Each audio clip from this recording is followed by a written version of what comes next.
If words are always dualistic, then true experience, real people are always non-dual, always. There's a part you like and there's a part you don't yet understand. There's a part you agree with and there's a part that still threatens you to every single moment of human experience. Now, if we don't find a way to overcome that fear of the mysterious, that fear of the problematic, that fear of the different, that fear of the dangerous, that fear of that which I have not yet experienced, frankly, we stop growing at about 15, 16. We live behind a self-enclosed grid, and all that gets through is what we already agree with. Brothers and sisters, this is most of the world. And I'm sad to say, I've been a priest 40 years. I hope I've earned the right to say it. I think it's most of the church. It doesn't seem to have, in most of the participants in the mystery, led to this world that I'm just going to call encounter. First, you have to be capable of presence, which means you take the other seriously as they are. You don't dismiss them, you don't marginalize them because they're different or dangerous or threatening or somehow outside of your club. Now that's always a risk. It's always threatening. So if you don't learn how to face your own fears, and I don't think most people do, you never get there. Encounter never happens. What I mean by encounter is that you're present in such a way to another person, to another moment, to another event, to another experience, in such a way that you allow it to influence you, that you allow it to change you, that you're not so blocked and so boundaried and so defended and so utterly sure of yourself that you have the whole truth, that you could actually allow another person to change you. When that stops, I think everything stops, because the mystery of Trinity has stopped, which is, I believe, the pattern of everything. This perfectly given and perfectly receiving God, who always is outpouring one to the other and always receiving from the other. That's a different kind of world.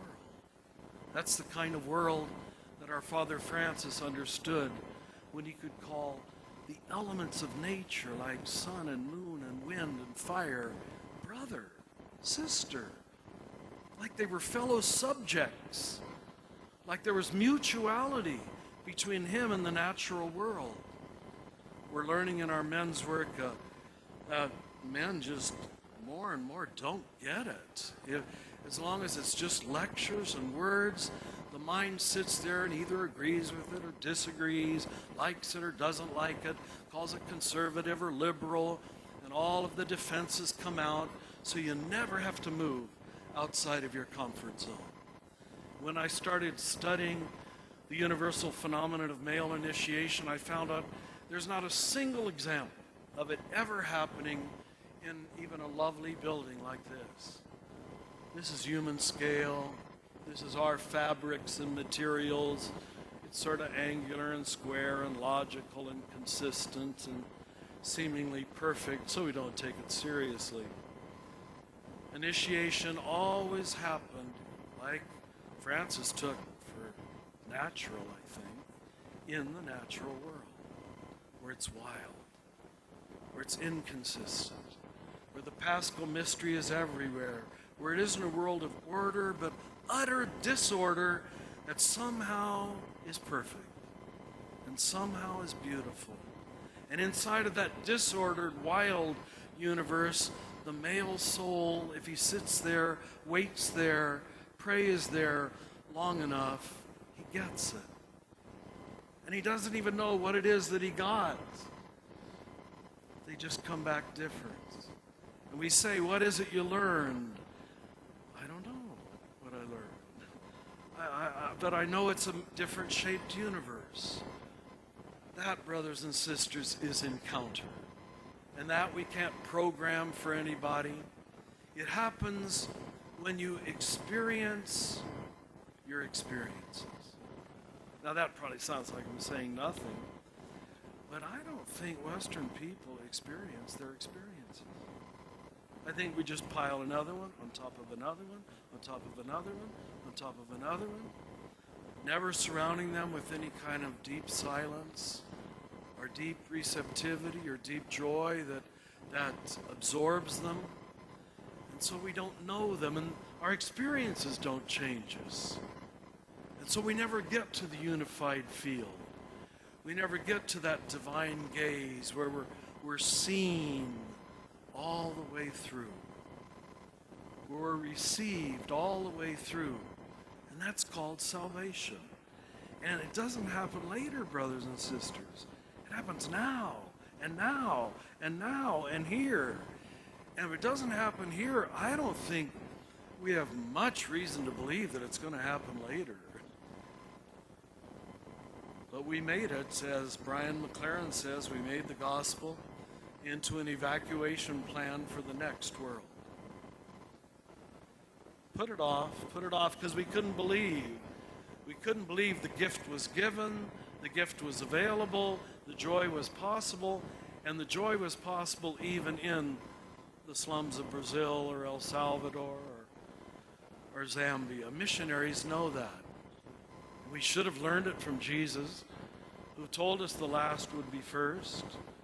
We should have believed it in Francis, who told us not to climb to the top, because everything we needed and wanted was already at the bottom. But we live in a culture that idealizes the top. And we have to say that, living in the capital of the empire, in this city that for all the world idealizes power and money and war and empire and control.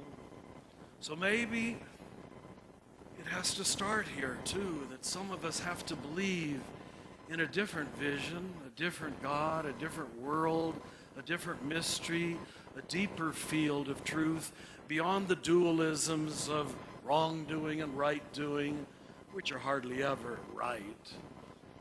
It's just egos taking sides and defending their side against the other side. I'm more and more convinced the longer I live that it's the depths of everything that make it sacred. There really isn't a sacred and a profane world for those who have learned how to see. If you stay on the surface, if you remain superficial, everything is profane. If you go inside of everything, it's sacred. What a different configuration of the universe. And that's why Franciscans and missionaries don't spend their life separating themselves from the depth of things, the depth of pain and the depth of joy, because that's where you find the unified field. That's in fact where they start overlapping. And you really don't know on any particular day if you're totally sad or you're totally happy, because they're all working together like the cross and resurrection of Christ. You don't know where one ends and another begins. When I, years ago, taught in India, they took me to some of the temples, of course, pagan temples, people who know nothing about God like we do. But I saw people with such humility, such reverence, coming in and placing their flowers and pouring the oil over the pagan idols. And you know, they were people who were women and children, just like us. We thought, well, how could they know the mystery? How could they understand? And I saw many of them stand looking at what we would have called pagan idols, images that I have to admit at that point I didn't fully understand even. But I remember seeing even young people with tears running down their cheeks. And I stood on the side observing this, and I said, and I'm supposed to believe these people are lost. And these people aren't inside the mystery. And these people do not know the truth. And I asked the priest who was accompanying me, I said, what's going on here? And he said, it's called Darshan. Some of you know. Darshan is you don't go to talk to God. You don't go to even see God. You go to be seen by God. And you just stand there in your nakedness, in your naked humanity, long enough to let God look at you all the way through. And when you receive the divine gaze, when you receive Darshan, the gaze of God, you don't have to say anything. It's not a moral worthiness contest. It's not a moral performance. It's just naked before God. Look at me all the way through. And he says, when the gaze has been received, you always start crying. Because the true mystery can't be understood on the mental level.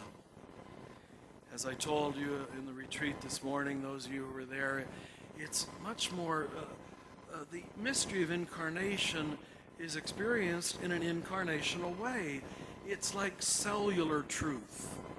Things that you really know in depth, you know in your body. You do. Massage therapists know that. But we theologians and clerics, we don't know that, I don't think. We think sermons are going to do it. And the only reason I've earned the right to say this is because I've been talking for 40 years and convinced that words would do it. But I realize the best of my words only do it in those who are ready, in those who are human, and those who are vulnerable, and those whose hearts have been opened. They get it, and they're changed, and it almost has little to do with me or the words. Probably anything could ignite that kind of fire, could open that kind of soul, because the soul has already been opened.